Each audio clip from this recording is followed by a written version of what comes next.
Welcome to the Paranormal State, Washington, and UFO UAP. With Makāula Nakae, a lifelong experiencer and ET contactee since 1990. Today's episode: Edgar Cayce, Sleeping Prophet, 1877 to 1945. Edgar Cayce, 1877 to 1945, often referred to as the Sleeping Prophet, was one of the most famous and influential psychic figures of the 20th century.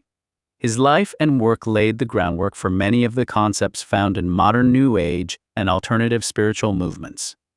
To understand Edgar Cayce, not just as a psychic, but as a cultural and historical phenomenon, one must look at the mechanical, biographical, and intellectual complexity of his life. He was a man who lived a mundane, often difficult life by day, while serving as a conduit for what he called the universal mind by night. Cayce's readings were not seances in the spiritualist sense. He did not speak to the dead, nor did he enter a trance to entertain. His process was highly structured and almost clinical. Cayce would lie down, loosen his clothing, and place his hands across his solar plexus. He would enter a self-induced meditative trance that resembled deep sleep. His breathing would become rhythmic and shallow. A conductor, often his wife Gertrude, or later his son Hugh Lynn, was required to facilitate the connection. The conductor would provide a brief prompt or suggestion such as, "You will now have before you the body and the mind of person's name who is present in this room. You will diagnose their physical condition and provide the necessary remedies." Cayce described his process as tuning in. He claimed that his consciousness moved from the three-dimensional plane into the Akashic records, a non-local, energetic library of every event, thought, and experience in human history. Gladys Davis, his secretary for over 20 years, was the unsung hero of the operation. She took down every word in shorthand. Without her meticulous documentation, the 14,306 documented readings, which now constitute the ARE library, would not exist. Cayce is often credited as the father of modern holistic medicine. Long before the mainstream embraced diet, hydration, and spinal health, Cayce was prescribing them. His prescriptions were often strange for the era: castor oil packs, gold solutions, alkaline diets, and specific spinal adjustments. He taught that the spine was the highway of the nervous system, and that many physical illnesses were actually the result of misalignments, subluxations, that blocked the flow of vital energy. He never treated the body alone.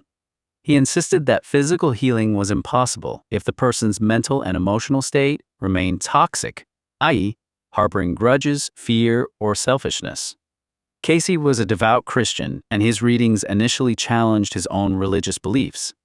When he began talking about reincarnation, he was initially horrified, as it conflicted with his conservative upbringing. He explained reincarnation not as a punishment, but as a cosmic schoolhouse. We return to Earth repeatedly to learn specific lessons, love, patience, and forgiveness, necessary for the soul to eventually return to its source, God. He introduced the West to the concept of karma, though he framed it as what you sow, you reap. His readings provided detailed histories of clients' past lives, claiming that many modern physical ailments were karmic residues from previous lifetimes.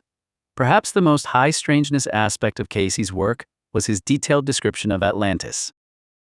He described Atlantean society as having achieved a level of technology that exceeded our own, including aircraft, underwater transit, and Firestone's massive crystals used to harness solar cosmic energy. He claimed Atlantis didn't sink in one night, but rather broke apart over centuries due to the misuse of these crystals.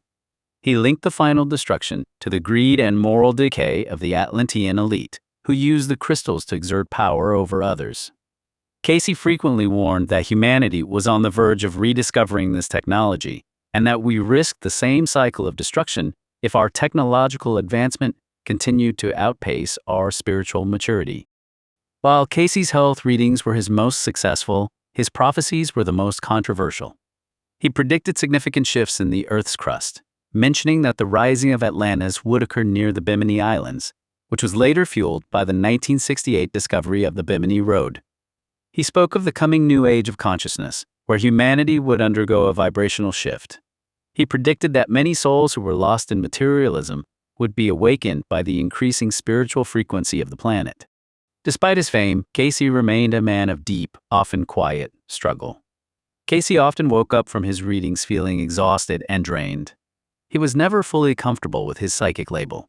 He was a Sunday school teacher who struggled to reconcile his gift with his faith. He lived his life in relative poverty. Despite his thousands of readings, he never sought personal wealth.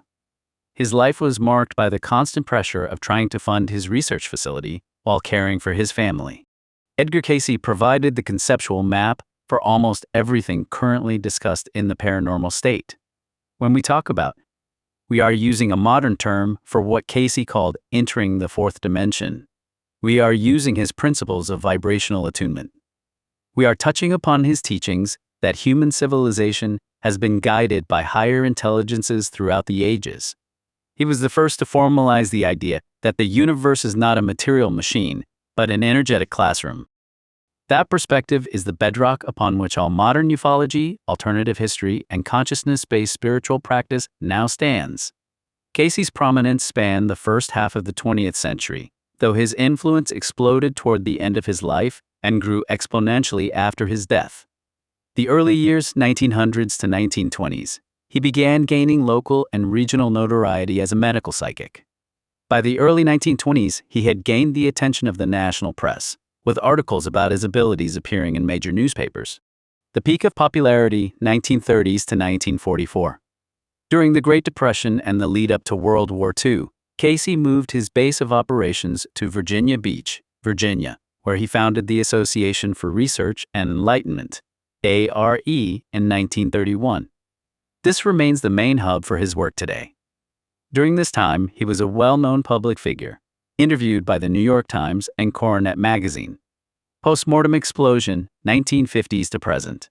Paradoxically, Cayce became more influential after his death in 1945. His work was popularized in the late 1950s and 60s by authors like Jess Stern, The Sleeping Prophet, which introduced his philosophy to the burgeoning counterculture movement. Cayce is considered the father of the New Age, almost every major pillar of modern alternative spirituality, reincarnation, energy healing, holistic health, vibrational medicine. And the idea of soul evolution was either introduced or significantly popularized in the West through his readings. For those studying ufology and interdimensional phenomena, Cayce remains relevant because he provided a structured archival map of the unseen realms.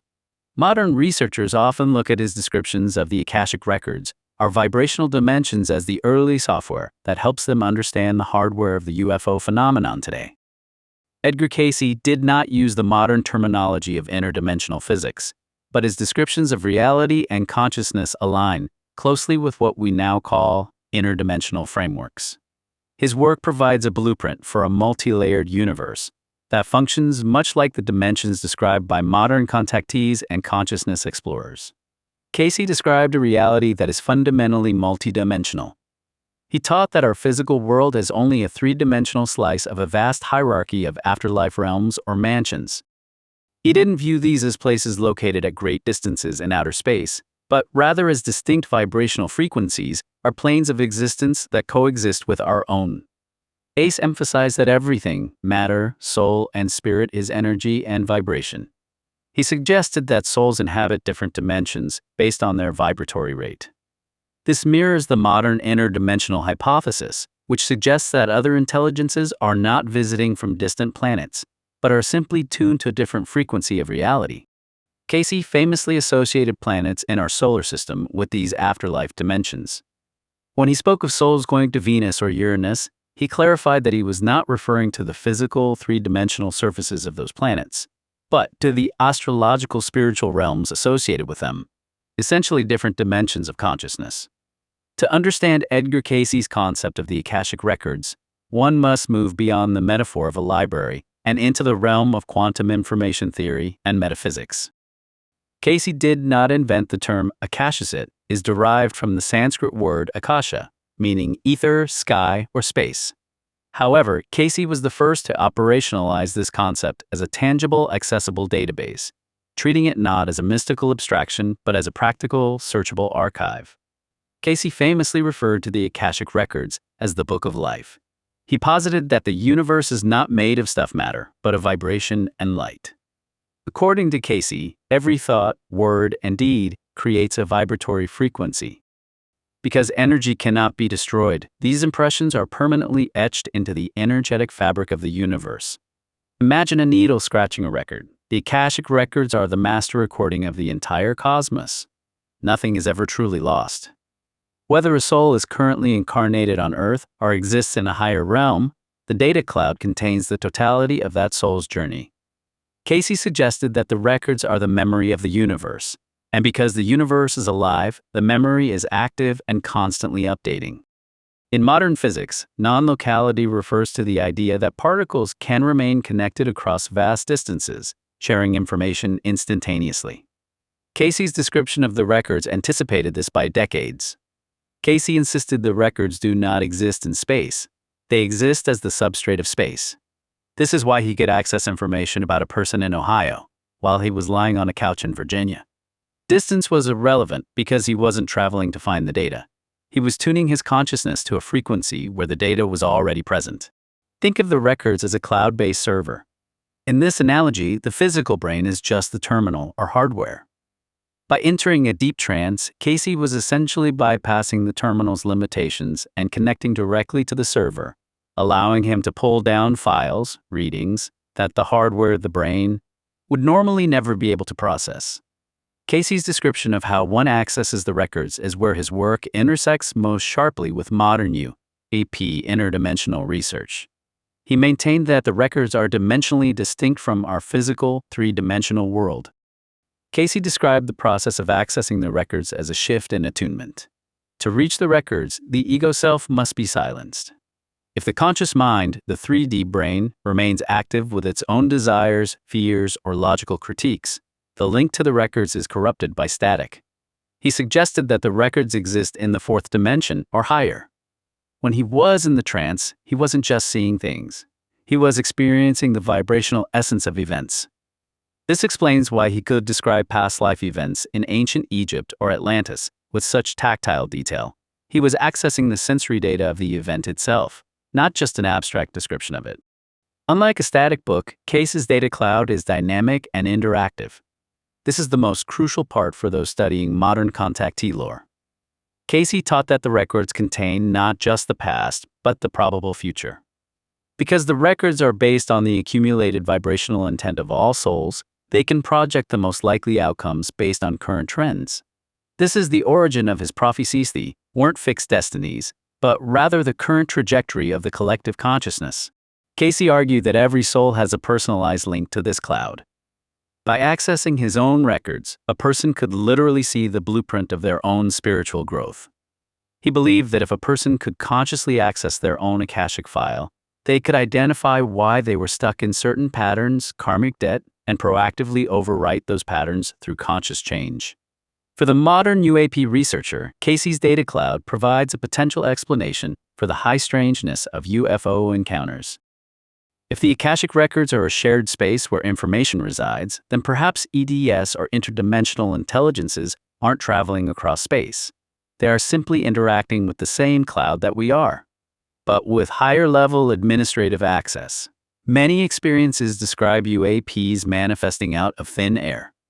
In Cayce's framework, this would be an entity shifting from the Akashic frequency into the physical frequency. The reason some people seem to have UFO-prone lives may be due to their consciousness having a high level of attunement to these vibrational layers, making them more visible to the intelligence stored within the data cloud. Edgar Cayce viewed the universe as a vast information-rich environment where memory is the fundamental building block. He didn't just believe in a higher power, believed in a universal architecture of information that links every human soul, every past event, and every future possibility into a single, accessible, interdimensional network. To understand Edgar Cayce's view of the human being is to understand that he saw us not as biological animals who accidentally develop minds, but as conscious light beings who have chosen to wear biological spacesuits. Cayce's perspective on the doorway of consciousness effectively anticipates the holographic universe and simulation theory frameworks, currently being debated in both physics and modern ufology. Here is an in-depth look at his roadmap of the human soul. Cayce's most profound teaching was the concept of the body as a temporal home. He argued that humans get so wrapped up in the sensations of the 3D world, hunger, pain, status, comfort, that we suffer from a form of amnesia. We forget our origin. Cayce viewed the physical body as an interface or sensorium. Its purpose is to allow the soul to interact with matter. He likened the experience of living in a 3D body to a diver wearing a heavy diving suit. The suit allows the diver to explore the deep ocean, but the suit is not the diver. Because our brain is tuned to the survival of the body, it is optimized to filter out non-physical data. To Cayce, most humans live in a state of focused myopia. We see only the 3D world because we have trained our brain to ignore everything else. He maintained that this limitation was a choice, a necessary restriction to allow for the development of individuality. Cayce's higher self or angel self was the ultimate backup drive for the human soul. Cayce suggested that we do not exist in one place at one time. A significant portion of our consciousness, our higher self, remains anchored in the higher dimensions, even while we are walking around in a physical body. He called this oscillation. The soul is like a pulse. It touches the physical world for a lifetime, then breathes out back into the higher dimensions between incarnations. If the physical self is the worker in the 3D world, the higher self is the architect. Cayce claimed that in our best moments, moments of peak intuition, sudden inspiration, or gut feelings are effectively syncing up with our higher self. He argued that the UAP phenomenon often interacts with this specific part of our anatomy, which is why UAP encounters are so frequently described as telepathic or consciousness-based, rather than purely mechanical. Modern ufologists and experiencers view Cayce's map as the missing manual for the UAP phenomenon. If we accept Cayce's framework, the aliens stop being space travelers and start being frequency travelers. If Cayce's tiered vibration theory is correct, a UFO is not moving through space when it disappears. It is simply shifting its frequency. Just as a radio tuner can move from one station to another, an intelligence capable of adjusting its own vibrational rate would effectively vanish from our 3D view because it has moved to a frequency band we cannot register. This explains why radar often loses contact with them. The object hasn't left the area. It has simply left the physical dimension of the radar. If Cayce is right that the brain is a receiver for consciousness, this explains why so many UAP sightings feel personal. The UAP might be utilizing the same frequency band that consciousness uses. When an experiencer sees a UAP, they aren't just looking at an object. They are experiencing a harmonic resonance between their own consciousness and the intelligence of the object. This is why witnesses often report feeling a presence, a change in the air pressure, or a sudden, profound shift in their own mental state. Cayce's most radical assertion was that planets, like Venus or Jupiter, were not just rocks, but spiritual dimensions of different frequencies. Modern contactees who claim to communicate with Arcturians or Pleiadians are describing exactly what Cayce described nearly 100 years ago: entities that originate from these frequency-based realms. Cayce provided the logic for how these beings could be both from a star system and interdimensional at the same time. The star system is the physical anchor, but the intelligence resides in the vibrational dimension of that coordinate. Edgar Cayce's body of work implies that we are not meeting aliens. We are encountering our own cosmic context. By viewing the body as a doorway, Cayce taught that we have the power to step through that doorway at any time. When modern experiences claim to have expanded their consciousness or opened their third eye through UFO contact, they are essentially practicing what Cayce taught: using the physical body as a platform to interact with a multi-dimensional reality that lies just underneath the skin of our daily lives. He didn't need the word UFO because he realized that the phenomenon of the unknown, whether it's an angel, a past life memory, or a saucer in the sky, is all the same thing: consciousness breaking through the 3D barrier. Cayce passed away in 1945, 2 years before the 1947 Kenneth Arnold sighting sparked the modern flying saucer era. Consequently, there are no references to UFOs or extraterrestrials in his trance readings. Much of the connection between Cayce and extraterrestrial lore is speculative and originated from New Age authors and UFO researchers in the decades after his death. These authors often attempted to frame his trance states, where he accessed the Akashic records, as evidence that he was communicating with advanced non-human intelligences, such as the Arcturians or other star beings. Cayce is frequently featured in modern media, such as the Ancient Aliens television series, where his claims about the lost civilization of Atlantis and his descriptions of advanced ancient technologies are retroactively interpreted as evidence of alien visitation or influence. Cayce's own readings focused largely on holistic health, past life karma, and spiritual growth. While he did describe highly advanced civilizations in Earth's deep history, like Atlantis and Lemuria, he framed their technology as products of human ingenuity and spiritual development within those ancient cultures, rather than as purely extraterrestrial inventions. While Cayce is a foundational figure for many modern New Age movements that include extraterrestrial themes, he never addressed the UFO phenomenon during his lifetime. Any current claims that he was a vessel for an alien agenda are speculative interpretations made by later researchers. Edgar Cayce never mentioned UFOs or extraterrestrials during his lifetime, yet he is arguably the most influential hidden architect of modern ufology. His influence wasn't direct, rather he provided the metaphysical vocabulary that allowed the UFO community to transition from nuts and bolt sightings to the complex, consciousness-based spirituality we see today. Before Cayce, the American public generally viewed spirits or other realms through the lens of traditional religion or Victorian-era spiritualism, seances. Cayce introduced the idea of a cosmic hierarchy, the notion that humanity is part of a vast populated universe of intelligences at different stages of evolution. When the UFO phenomenon arrived, the public already had a framework provided by Cayce for higher beings who were not necessarily angels or demons, but advanced intelligences with a mission to help humanity. This paved the way for the Space Brothers narrative of the 1950s. Modern ufology has largely moved away from the idea that UFOs are just physical machines flying through air. The dominant modern view, the interdimensional hypothesis, posits that UAPs are native to other frequencies or realities. Cayce spent his entire career teaching that reality is tiered by vibration. He taught that other worlds are simply different frequencies of reality coexisting with our own. When researchers like Jacques Vallée began arguing in the 1970s that UFOs are interdimensional, they were essentially providing a scientific justification for the exact vibrational map Cayce had been drawing for decades. Cayce's readings about the lost civilization of Atlantis, with its crystal technology, aircraft, and high-tech weaponry, served as the primary source material for what would become the ancient astronaut theory. The influence, authors like Erich von Däniken, Chariots of the Gods, and Zecharia Sitchin built their careers on the idea that humans were historically visited by advanced beings. Many of the core claims that the pyramids were built with lost technology or that ancient gods were extraterrestrials can be traced back to the descriptions provided in Cayce's readings from the 1930s.